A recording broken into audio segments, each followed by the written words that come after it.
गिबियावनो गोजोन फुंबिलिनि गाहाम हामलायनाय बावग्रोबाय। दिनै आङो जिखिनि मिडियाफोरखौ पार्सनेलि इनभाइट खालामनायनि गेजेरजों माखासे खोथा आङो बुंनो बेवहाय आरो फोरमायनो आरो क्लेरिफिकेसन खालामनो थाखाय आङो खौरां मेल बेवहाय लेंनाय जादों। दा गिबियावनो खौरांगिरि नोंथांमोननो आङो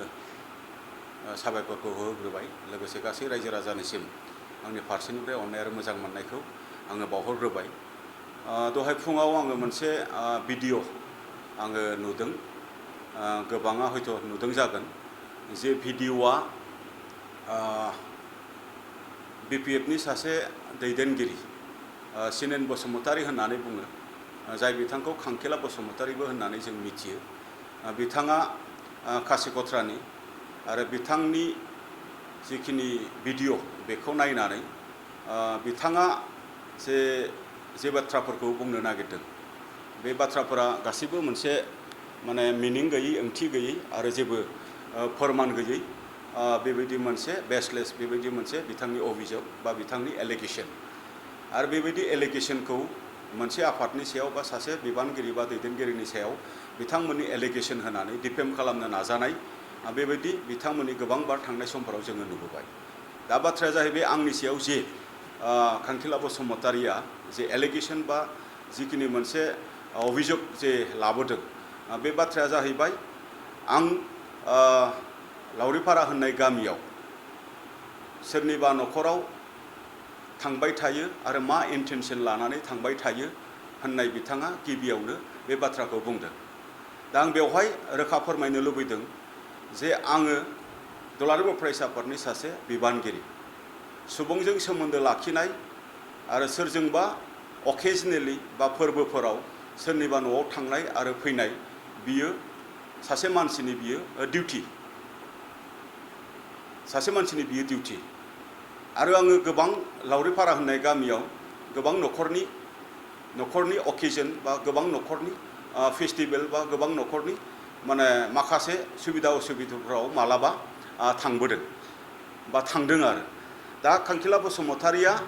जे बाथ्राखौ बुंनो नागिरदों, बिथाङा रोखा खालामाखै जे आङो सोरनि न'आव आङो थाङो आरो माब्ला थांदों, बे बाथ्राखौ बिथाङा रोखा खालामाखै। दा आं बुंनो नागिरनाय बाथ्राया जाहैबाय जायखौ बिथांमोना थांखिनो नागिरदों, आं हमनानै लादों। आंथ' गोबां न'खराव थाङो, नाथाय बिथांमोना जायखौ थांखिनो नागिरदों, बै न'खरखौनो जुदि थांखिदोंब्ला बै न'खरनि बिमा बिफाजों मोनसे खाथि माने थांनाय माखासे समफोराव बेबायदि मोनसे माने हाइ हेल' बा थांलाय फैलाय बेबायदि माखासे सोमोन्दोफोरा बेबायदि माने थांलाय फैलाया माने जादों। आरो मोनसे न'खराव जिहेतु बिमा बिफाजों सोमोन्दो लानानै माने जुदि थांलाय फैलाय जाबायब्ला न'खरनि सोद्रोमाफोरा बेवहाय अट'मेटिकेलि माने मोनसे सोमोन्दो बा मोनसे माने रायदावनाय बा मालाबा माने माखासे बाथ्राफोरखौहाय माने फोरमायनो लुबैनाय बा अकेजनफोराव माने मालाबा हांख्रायनाय, बेफोरो जायो। दा बिथांमोना रोखा खालामाखै जे आं सोरनि न'आव थाङो आरो आं सोरनि न'आव मा खालामहैयो, बेखौ बिथांमोना रोखा खालामाखै। आरो जायखौ टारगेट खालामदों, बियो बेखौनो जुदि टारगेट खालामदोंब्ला आंनि सासे माने एक्स स्टुडेन्ट आरो एक्स स्टुडेन्टनि बिमा बिफा, बिथांमोननियाव आङो थांदोंमोन मोनसे समाव। आरो दिनै नैबे बुब्लियाव आंबो आंनि आफादनि माखासे बेस्थता, आंनि आफादनि माखासे जिखिनि हाबाफारि, ओरै थांनांगौ ओरै फैनांगौ, बेनि थाखाय आङो सिगाङाव जिल्ला एबसुआव थानाय समाव जिखिनि मानसिफोरजों आङो खाथि रिलेसन दोननो हादोंमोन थांलाय फैलायनि, आं बेखौबो खालामनो हायाखै। बेबायदिनो आङो सोरजोंबाबो बेबायदि आङो खालामनो हायाखै। बहुद बेबायदि मोनसे गेप, जाय न'खरजोंहाय बेबायदि मोनसे बिथांमोना एलिगेशन खालामनो नागिरदों, बियो माने बेबायदि फोरमान बिथांमोननियाव हयथ' गैया, आङो मिथिगौ। आरो दिनै बिथांमोना नैथियाव मोनसे एलिगेशन लाबोदों जे आङोलायनो जाय न'खराव थांबाय थायो बे न'खरनि न'खौ आङो लुनानै होदों। दा बिथांमोना रोखा जानाया गोनां। आरो बिथांमोना जायखौ सन्देह खालामदों, बै न'खरनि बिगोमानियाव सोंहैनाया मोजां आरो सोंहैनानै लानाया मोजां जे बिथांमोना न'खौ माबायदि लुदों आरो सोरनिबा न' लुनायाव आंहा बेबायदि जेबो माने बिहोमाबो गैया आंहा बेबायदि मिथिनो लुबैनांगौबो गैया आरो सोरनिबा न' लुनायाव आंहा जेबो बुंनांगौबो गैया नाथाय बिथांमोना मिथिथारनो लुबैदोंब्ला बिथांमोननि न'आ माबोरै लुदों बै बिथांमोननियाव थांनानै सोंहैनाया बिथांमोननि मोनसे दायित्व आरो बिनि फोरमानफोरखौ रायजो राजाफोरनो खिन्थाफिननाया बिथांमोननि दायित्व होननानै आङो सानो आरो थामथियाव बिथांमोना आंखौ एलिगेसन लाबोदों जे आङो गुवाहाटीयाव सोरनोबा आङो फ्लेट बायनानै होदों फ्लेट बायनानै दोनदों आं बिथांमोननियाव सोंगोन जे आं कनिन्द्र बसुमतारिया गुवाहाटीयाव सोर व्यक्तिनो बबे डेटआव बबे एड्रेसाव बबे वार्ड नाम्बाराव बबे हाउस नाम्बाराव आरो बिसिबां रेटजों आङो फ्लेट बायनानै होदों बिथांमोना बेखौ रोखा खालामनांगौ आरो बिथांमोना बेखौ पाब्लिक खालामनानै होनांगौ बिथांमोना बेखौ फोरमान होखारे बिथांमोना होथारनांगोन आरो बेखिनिखौ बिथांमोना जुदि साहस गैयाब्ला दिनै आंनि सायाव बेबायदि मोनसे एलिगेसन लाबोनाय बिनिफ्राय बिथांमोना जानगाराव थानाया गोनां होननानै आङो सानो दिनै आङो सासे समाज सिबियारि सासे सुबुं हिसाबै सुबुंनि खैफोद आरो सुबुंनि अभाब आरो अभियोगाव खबर मोनोबा सोरखौबा मालाबा मुलि जानो थाखाय थाइसे मदद खालामनाय एडमिशननि समाव सोरनोबा थाइसे थाखा जुदि मदद नांगौबा सोरनोबा मदद खालामनाय लेखा बायनांगौ टाइमाव सोरनोबा लेखा बायनांगौनि थाखाय थाइसे मदद खालामनाय बा सोरबा हस्पिटालाव दङबा हस्पिटालाव सोरबा बेमारिखौ आङो नायहैनाय बा सोरबा डक्टरजोंहाय आङो जगाजग खालामनानै डक्टरनि मोनसे मदद खालामनाय बेबायदिखौ आङो जिउआव जेब्लानिफ्राय आङो समाजनि खामानि मावनो थाखाय ओंखारदों बै समनिफ्रायनो आंनि केपासिटिनिफ्राय आङो बेखौ खालामबोबाय थादों आरो बेखौ आङो गोबां मानसिनो आङो खालामबाय